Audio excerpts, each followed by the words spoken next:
Good afternoon बच्चों। पिछले video में मैंने आपको पढ़ाया कि किस प्रकार गोपाल प्रसाद जी उमा से प्रश्न पूछ रहे हैं। अपने बेटे के बारे में कुछ भी नहीं बताकर वो उमा के बारे में हर कुछ जान लेना चाहते हैं, क्योंकि वह लड़की देखने आए हैं। उन्होंने उससे पेंटिंग के बारे में पूछा, फिर सिलाई के बारे में पूछा, और उसके बाद उन्होंने यह भी पूछ लिया कि कुछ इनाम भी इसने जीते हैं। उमा बिल्कुल ही चुप थी, वह कुछ बोल नहीं रही थी, मन ही मन दुखी और चुपचाप खड़ी थी। रामस्वरूप इशारे के लिए खांसते भी हैं कि उमा जवाब दे दे उनकी बात को समझकर, लेकिन उमा चुप ही रहती है, उसी तरह गर्दन झुकाए रखती है। गोपाल प्रसाद अधीर हो उठते हैं उसकी इस हरकत पे, और रामस्वरूप सकपका जाते हैं कि कहीं ये लड़का हाथ से निकल न जाए। अब रामस्वरूप जी कहते हैं, जवाब दो उमा। गोपाल प्रसाद से हाँ, जरा शर्माती है। इनाम तो इसने, वो कहना चाहते थे कि इनाम तो इसने बहुत ही जीत रखे हैं।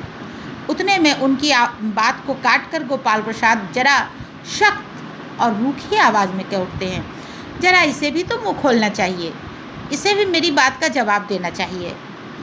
अब रामस्वरूप जी अधीर हो उठते हैं और कहते हैं, उमा देखो आप क्या कह रहे हैं, जवाब दो ना। उमा देखो रामस्वरूप जी क्या कह रहे हैं, इनके बातों का जवाब तो दो। अब उमा कहती है, उमा जवाब तो देती है, लेकिन देखिए उसके जवाब में उसके मन की पीड़ा,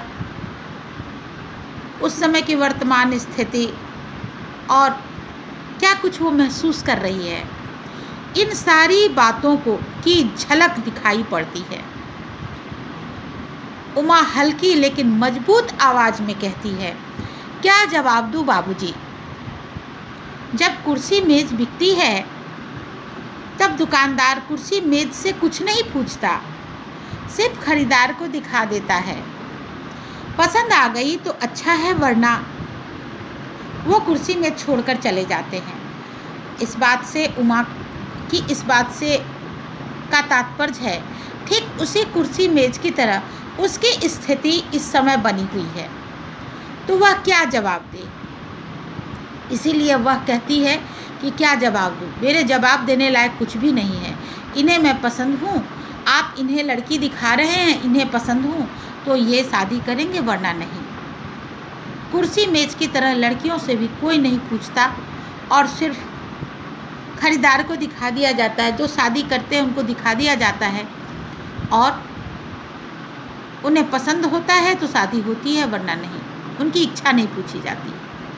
रामस्वरूप जी चौंक उठते हैं कि उमा ने ये क्या कह दिया। उनके मुंह से आवाज़ नहीं निकलती, वह सिर्फ उमा उमा कह कर रह जाते हैं। उमा तब फिर कहती है, अब मुझे कह लेने दीजिए बाबूजी। ये जो महाशय मेरे खरीदार बनकर आए हैं, इनसे ज़रा पूछिए कि क्या लड़कियों के दिल नहीं होता, क्या उनके दिल पे चोट नहीं लगती, क्या वे बेबस भेड़ बकरियां हैं जिन्हें कसाई अच्छी तरह देखभाल कर ले जाता है। उसी तरह का कुछ व्यवहार उमा ने अपने लिए महसूस किया था, जबकि गोपाल प्रसाद उसे ताड़ लेने वाली नज़र से देख रहे थे कि वह कैसे चल रही है, कैसे उठ रही है, कैसे बैठ रही है। और उसने जब तक नहीं बोला, उसके बाद उनके हृदय में बहुत ही वो जानते थे कि वह गूंगी नहीं है, क्योंकि उसने गाना सुनाया था, लेकिन वह नहीं बोली, इसके लिए भी उनके मन में रोष आ गया। तो इसलिए, और उन्होंने 1000 बातें पूछी। अब वो कहती है कि उसे कह लेने दिया जाए वह जो कहना चाहती है, क्योंकि जो महाशय खरीदार अर्थात शादी के लिए आए हैं, इनसे पूछिए क्या लड़कियों का दिल नहीं होता। ये इस तरह का व्यवहार जो कर रहे हैं, क्या वो जो लड़की दिखाई जा रही है उसको उसके हृदय पे चोट नहीं लगती, क्या वह बेबस भेड़ बकरी हैं जिन्हें अच्छी तरह उसके गुण दोष को परख कर, उसे देख कर एक ही दिन में सारी बातें जानकर ही उससे शादी करना होता है। गोपाल प्रसाद कहते हैं, वो नाराज हो जाते हैं और ताव में आकर कहते हैं, बाबू राम स्वरूप, आपने मेरी इज्जत उतारने के लिए मुझे यहाँ बुलाया था। तेज आवाज में उमा तब ये बात सुनकर, जब गोपाल प्रसाद कहते हैं कि क्या आपने हमारी इज्जत उतारने के लिए यहाँ बुलाया था, तो उनकी बात को सुनकर तेज आवाज में उमा अब कहती है, जी हाँ, और हमारी बेइज्जती नहीं होती जो आप इतनी देर से नाप तौल कर रहे हैं। और जरा अपने इस साहबजादे से पूछिए कि अभी पिछली फरवरी में ये लड़कियों के हॉस्टल में के इर्द गिर्द क्यों घूम रहे थे और वहाँ से कैसे भगाए गए थे। शंकर बोलता है, बाबूजी चलिए। उसे जब उसकी गलतियाँ निकलने लगी तो वह अपने पिता को लेके भाग जाना चाहता है उस जगह से। उमा क्या कहती है, क्या उनकी बेइज्जती नहीं होती है। और उसके बाद उनके सुपुत्र की कुछ गलतियाँ वो दिखाती है कि इतनी देर से उसके लिए तो नाप तोल किया जा रहा है उनके इस लड़के के पिता के द्वारा, लेकिन ज़रा अपने लड़के से वो पूछें कि किस तरह फरवरी में 2 लड़कियों के हॉस्टल में ये घूम रहे थे, इर्द गिर्द घूम रहे थे, हॉस्टल के इर्द गिर्द घूम रहे थे और कैसे वहाँ से भगाए भी गए थे। इन्होंने नहीं बताया होगा, ज़रा इनसे पूछ लीजिए। शंकर जी वहाँ से भागना चाहता है। गोपाल प्रसाद इसमें भी उमा का ही गलती ढूंढ लेते हैं। लड़कियों के हॉस्टल में, क्या तुम कॉलेज में पढ़ी हो। रामस्वरूप जी चुप हो जाते हैं, मानो कितना बड़ा अपराध कर दिया हो।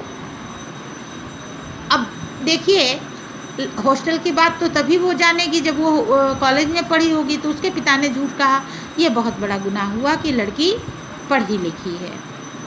तब उमा ने जवाब दिया, जी हाँ, कॉलेज में पढ़ी हूँ, मैंने बीए पास किया है, कोई पाप नहीं किया, कोई चोरी नहीं की और नहीं आपके पुत्र की तरह ताक झांक कर कायरता दिखाई है। मुझे अपनी इज्जत, अपने मान का ख्याल तो है, लेकिन इनसे पूछिए किस तरह नौकरानी के पैर में पड़कर अपना मुंह छिपाकर भागे थे। रामस्वरूप कुछ बोल नहीं पाते, उमा उमा कहते रह जाते हैं। उमा ने तब बहुत ही फ़क्र से जवाब दिया, जी हाँ, वो कॉलेज में पढ़ी है, बीए भी किया है और कोई पाप नहीं किया, अपनी इज्जत और मान का उसे ख्याल भी था और वह शंकर की तरह कहीं ताक झांक कर कायरता नहीं दिखाती थी। अब वह उससे पूछने के लिए कहती है कि किस तरह शंकर ने, जब वह पकड़ा गया था वहाँ लड़कियों के हॉस्टल में, तो नौकरानी के पांव पड़कर उससे किसी तरह से उससे कह सुनकर वहाँ से भागने में सफल हुआ था। तो इस घटना को उमा ने वहाँ जिक्र कर दिया। अब रामस्वरूप बेचारे कुछ बोल नहीं पा रहे हैं, तो वो उमा उमा कहकर उमा को रोकना चाहते हैं। गोपाल प्रसाद खड़े हो जाते हैं, उनसे यह सब सहा नहीं जाता और गुस्से से बोलते हैं, बस बहुत हो चुका बाबू रामस्वरूप, आपने मेरे साथ दगा किया है। आपकी लड़की बीए पास है और आपने मुझसे कहा था कि सिर्फ मैट्रिक तक पढ़ी है। लाइए मेरी छड़ी कहाँ है, मैं चलता हूँ। बेड ढूंढकर उठते हैं, बीए पास। ओफो, गजब हो जाता, झूठ का भी कोई ठिकाना नहीं है। आओ बेटे चले। इस पर भी वह अपनी गलती, कुछ लोगों में होती है कि अपनी गलती सिद्ध होने के बाद भी वह हमेशा दूसरों पर ब्लेम करके, दूसरों पर अभियोग लगाकर ही वहाँ से हटते हैं कि उनकी कोई गलती नहीं है, वो जो सामने वाला शख्स है वही गलत है। इसी क्रम में उन्होंने कहा कि बस बहुत हो चुका, आपने मुझसे दगा किया है। क्या दगा किया? आपकी बेटी पढ़ी लिखी है ये नहीं बताया, वह बीए पास है और मुझसे कहा मैट्रिक तक पढ़ी है। तो बहुत ही गजब हो जाता अगर ये शादी हो जाती। आओ बेटे चले। अपने बेटे को जरा सा फटकारा भी नहीं, कुछ नहीं बोला, न कुछ बेटा पूछा और उसे बड़े ही प्यार से कहा और बेटे चले, मानो उसकी हर गलती, हर गुनाह उनकी नज़र में माफ़ है। अब देखिए, दरवाजे की ओर दोनों जो हैं वो बढ़ते हैं। उमा कहती है, जी हाँ जाइए, ज़रूर जाइए, चले जाइए, लेकिन घर जाकर ज़रा यह पता लगाइएगा कि आपके बेटे की रीढ़ की हड्डी है भी या नहीं है, यानी बैकबोन। उमा लास्ट अंतिम प्रहार करना भी नहीं छोड़ती, क्योंकि शंकर हमेशा ही कमर झुकाकर चलता था और उसकी रीढ़ की हड्डी में कुछ दोष था। उस दोष को भी उमा ने कह दिया कि इतने दोष, कहने का तात्पर्य ये है कि उसकी रीढ़ की हड्डी में कुछ दोष है, इसका पता लगा लीजिएगा। अर्थात इतने दोष के होते हुए भी जो लड़की के पूरे गुण का व्याख्यान ले रहे थे, वैसे व्यक्ति को क्या कहा जाए। बाबू गोपाल प्रसाद जी अपने बेटे के साथ चले जाते हैं और बाबू राम प्रसाद के चेहरे पर बेबसी का गुस्सा है और बाबू गोपाल प्रसाद के चेहरे पर बेबसी का गुस्सा है और उनके लड़के के चेहरे पे रुलाई सा झलक रहा है, अर्थात रुलासापन झलक रहा है। दोनों बाहर चले जाते हैं। बाबू राम प्रसाद कुर्सी पर धम से बैठ जाते हैं। बाबू राम प्रसाद के हाथ में कुछ भी नहीं रह जाता और ये शादी तो टूट ही जाती है, इसलिए वह धम से कुर्सी पर बैठ जाते हैं। जो किसी भी हालत में इस शादी को करना चाहते थे, चाहे वह उसे अपनी लड़की को कम पढ़ी लिखी बताकर ही क्यों नहीं करना पड़े, झूठ बोलकर क्यों नहीं करना पड़े, किसी भी स्थिति में वह अपनी लड़की की शादी करना चाहते थे। और इस शादी को टूटते हुए देखकर वह कुर्सी पर धम से बैठ जाते हैं। उमा सहसा चुप हो जाती है। इन सब बातों को कहने के बाद जैसे तूफान आने के बाद एकाएक शांति हो जाती है, उसी प्रकार उमा जो है इस तूफान के बीच जाने के बाद सहसा ही चुप हो जाती है, रोने लगती है। प्रिया का घबराहट की हालत में आना होता है और वह कहती है, उमा रो रही है। यह खबर सुनकर राम प्रसाद जी खड़े हो जाते हैं। रतन आता है।